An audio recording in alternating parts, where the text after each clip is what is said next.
Depuis plusieurs générations, les clans sont au cœur de l'histoire de Naruto. Ce sont eux qui transmettent les techniques héréditaires, Keki Genkai et les ninjas les plus légendaires. Sans ces familles, le monde de ninja n'aurait jamais connu des personnages comme Madara, Hashirama, Itachi ou encore Naruto.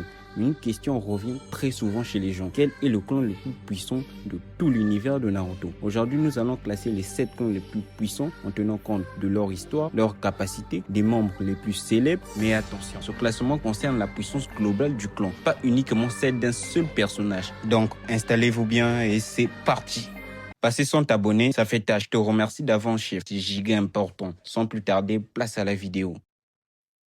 En numéro 7, nous avons l'un des clans les plus atypiques de Konoha, le clan Inuzuka. Contrairement aux autres familles qui misent principalement sur des techniques élémentaires ou dessous, le clan Inuzuka combat en parfaite symbiose avec leurs chiens. Chaque membre développe un lien exceptionnel avec son compagnon animal. Leur odorat est si développé qu'ils peuvent suivre des cibles à des kilomètres. Ils peuvent détecter également les mensonges. Si c'était vrai, je me demande pourquoi ils n'ont pas repéré les Zetsu blancs à la 4e guerre comme Naruto le faisait, vu que Naruto était le seul à pouvoir les repérer. Je me demande pourquoi, dites-le-moi en commentaire. Leur technique la plus célèbre, c'est la transformation en homme bête, qui leur permet de combiner leurs forces avec leurs partenaires. Lorsque Kiba fusionne avec Akamaru, leur vitesse devient si exceptionnelle, leur attaque croc perforant peut détruire d'énormes obstacles. Même si le clan Inuzuka ne possède pas de pouvoir divin, il reste parmi les meilleurs combattants au corps à corps, complètement leur place dans ce top.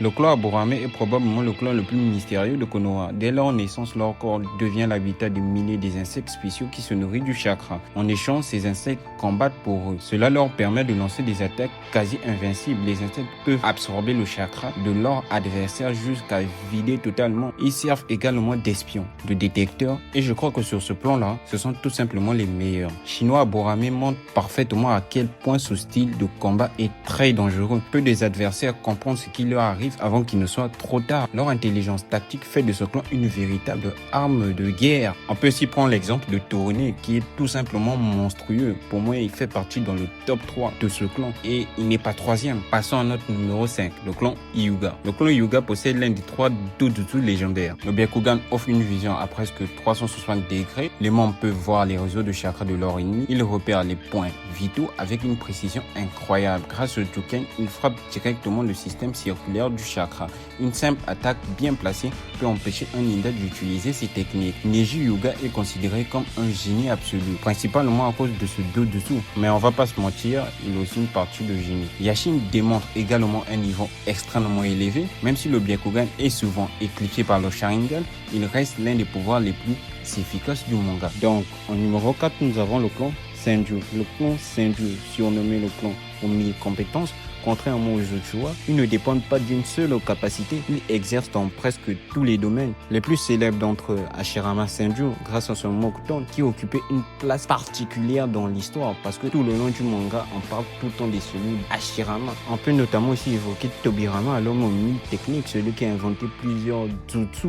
Même si on n'a pas trop d'informations au sujet de ce clan, mais rien qu'avec ces deux personnages, vous pouvez remarquer que c'était quand même un clan exceptionnel. Parce qu'Hashirama avait des frères, et ces frères allaient en guerre. Ils étaient capables déjà, en ce moment, ils avaient 12 ans environ, ils étaient déjà capables de résister à des membres adultes du clan Uchiwa. Et ça, c'est déjà exceptionnel. On peut notamment ici évoquer le cas de Tsunade qui possède les gènes des Senju. En ce moment, on comprend pourquoi elle utilise le Byakugo qui demande énormément de chakra. Ou tout simplement la rivalité entre le clan Senju et le clan Uchiwa. Le clan Uchiwa, on sait déjà à quel point ils sont boostés. C'est pour dire aussi le niveau exceptionnel de ce clan Senju, parce que peu de clans peuvent résister contre les Uchiwa et même les faire submerger. Ne venez pas me sortir l'argument Hashirama était là, Tobirama était là, parce que leur guerre, rivalité avec le clan Uchiwa existe bien avant l'époque de Tobirama et Hashirama. Et s'ils n'étaient pas balèzes, ils voulaient tout simplement être anéantir, vu qu'on connaît déjà la puissance monstrueuse du clan Uchiwa,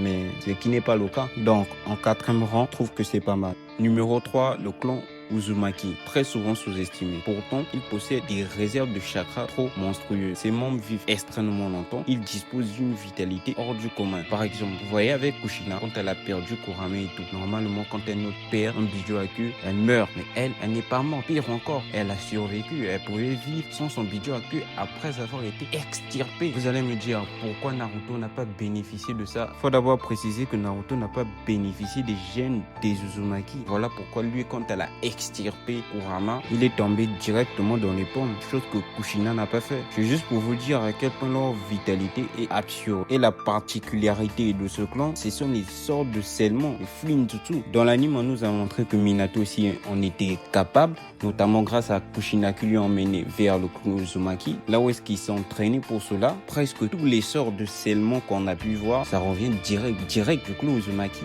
Même Hashirama a bénéficié de cela. Lui qui était marié à Mito, vous connaissez l'histoire aussi. Puis ensuite conclut une alliance avec les Uzumaki et il avait raison. Parce que se frotter à ces gens-là comme adversaires, c'est chaud. Surtout qu'en ce moment-là, la paix n'était pas trop stable. Ce qui nous emmène donc à la guerre qui oppose le clan Uzumaki à plusieurs nations qui se sont réunies histoire de les anéantir parce qu'ils étaient trop dangereux. C'est pour dire à quel point ce clan est monstrueux. S'ils existaient toujours, je crois qu'ils domineraient le verre tout entier. En numéro 2, nous avons donc le clan Uchiwa. Le clan Uchiwa est probablement le clan le plus célèbre de Naruto.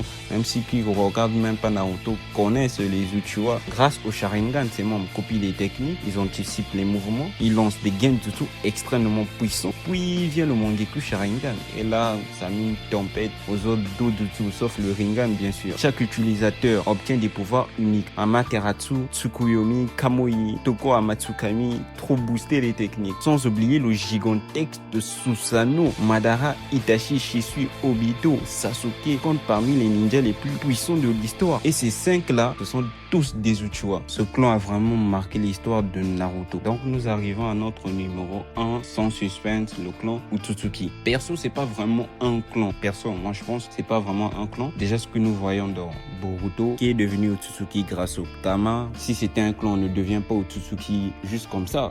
Il faut naître Otsutsuki pour l'être. Dites-moi ce que vous en pensez en commentaire. Je suis un peu mitigé. Perso, c'est pas vraiment un clan. Mais je l'ai mis dans ce top parce que je sais pas trop. Il y a une diversité de techniques. Vous connaissez tous. On n'a pas besoin de s'attarder sur le clan Otsutsuki. Nous arrivons à la fin de notre vidéo. Si tu as kiffé, je te prie de lâcher un like, un abonnement. Ça fait toujours plaisir. C'est giga important. Sur ce, on se dit à la prochaine.